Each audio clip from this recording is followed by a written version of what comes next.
kita akan mampu menjalani kehidupan yang hanya satu kali ini saja dengan penuh kebahagiaan yang Allah janjikan kepada kita.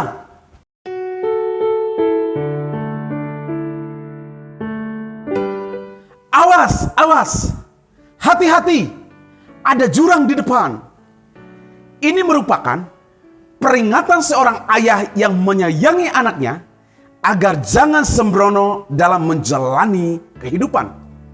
Bukti dari kasih sayang yang ia tujukan kepada anaknya itu melalui berbagai peringatan-peringatan yang ia sampaikan kepada anaknya. Apabila anaknya mau mendengarkan peringatan ayahnya, maka kehidupan yang dilaluinya tersebut penuh kebahagiaan dan sukacita, serta dapat meraih masa depan yang cemerlang. Yeremia pasal 11 ayat 6, 7, dan 8. Berfirmanlah Tuhan kepadaku, serukanlah segala perkataan ini di kota-kota Yehuda dan di jalan-jalan Yerusalem dengan mengatakan, dengarkanlah perkataan-perkataan perjanjian ini dan lakukanlah itu. Sebab aku sungguh-sungguh memperingatkan nenek moyangmu pada waktu aku menuntun mereka keluar dari tanah Mesir. Sampai kepada waktu ini, aku memperingatkan mereka terus-menerus. Dengarkanlah suaraku. Tetapi mereka tidak mau mendengarkan ataupun memperhatikannya.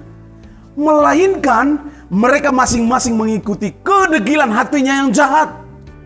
Maka aku telah mendatangkan ke atas mereka segala perkataan perjanjian ini yang telah kuperintahkan dipegang.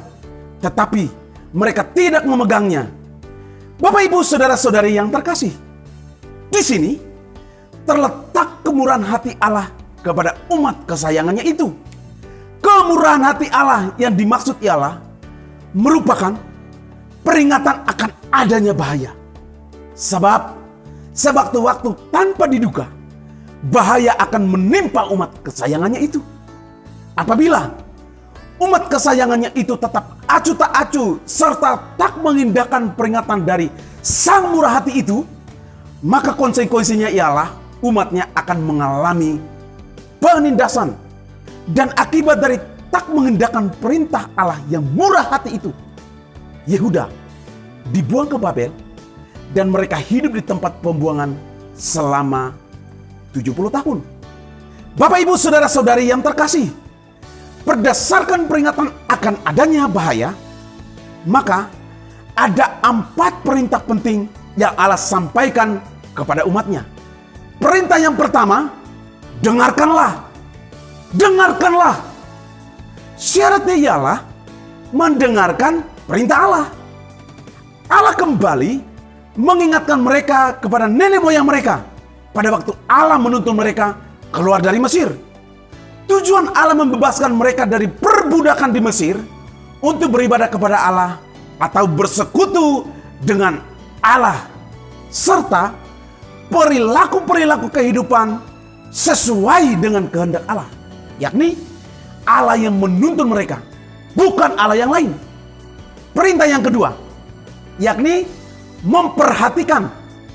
Memperhatikan. Seringkali orang mengabaikan apa yang diajarkan oleh para pengajar. Apabila seorang pelajar tidak memperhatikan apa yang diajarkan gurunya, maka ia tidak akan mengerti pelajaran yang dipelajari pada hari itu.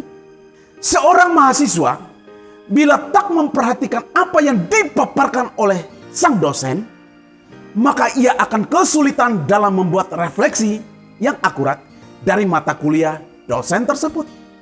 Para peserta seminar, selama berlangsungnya seminar, apabila para peserta menyibukkan diri dengan bermain handphone, bermain gadget, ataupun kesibukan lainnya, maka ia tidak dapat memperhatikan apa yang disampaikan oleh pembawa seminar tersebut.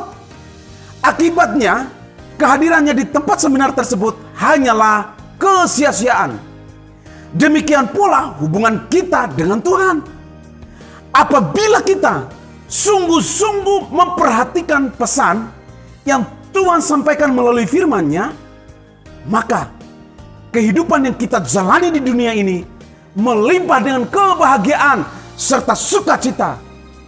Perintah yang ketiga, yakni memegangnya. Tuhan Yesus Kristus yang kita percaya adalah satu-satunya Tuhan atas kehidupan kita.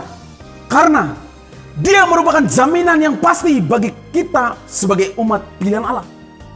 Saya tegaskan, jangan melepaskan Tuhan Yesus Kristus demi kesenangan dunia, sebagaimana yang dialami oleh kaum Israel. Yeremia pasal 11 ayat 10. Mereka sudah jatuh kembali kepada kesalahan nenek moyang mereka yang dahulu telah menolak mendengarkan firman-Ku. Mereka mengikuti Allah lain dan beribadah kepadanya. Kaum Israel dan kaum Yehuda telah mengingkari perjanjian-Ku yang telah Kuikat dengan nenek moyang mereka. Bapak, Ibu, saudara-saudari, seluruh aspek hidup manusia harus selaras dengan kehendak Allah, Sang Pencipta, bukan Allah yang lain. Perintah yang keempat, lakukanlah itu. Bapak, Ibu, saudara-saudari, kehendak Allah terhadap umatnya adalah setelah mendengar, memperhatikan, memegangnya, dan segera bertindak melakukannya.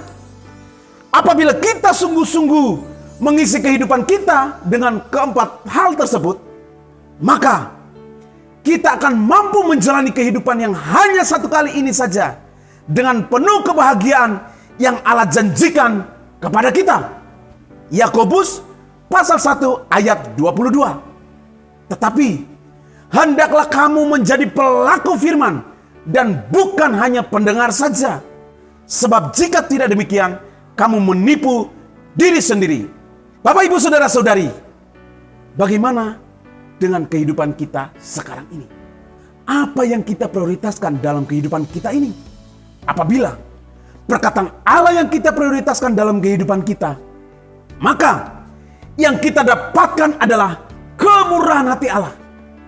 Berdasarkan firman Tuhan yang tadi kita baca, sekarang saya mengajak Bapak, Ibu, saudara-saudari, mari kita mendengar, memperhatikan, memegang firman Tuhan, serta bertindak melakukannya. Dengan demikian, kasih dan kemurahan Tuhan kita alami sepanjang kehidupan kita. Tuhan Yesus memberkati.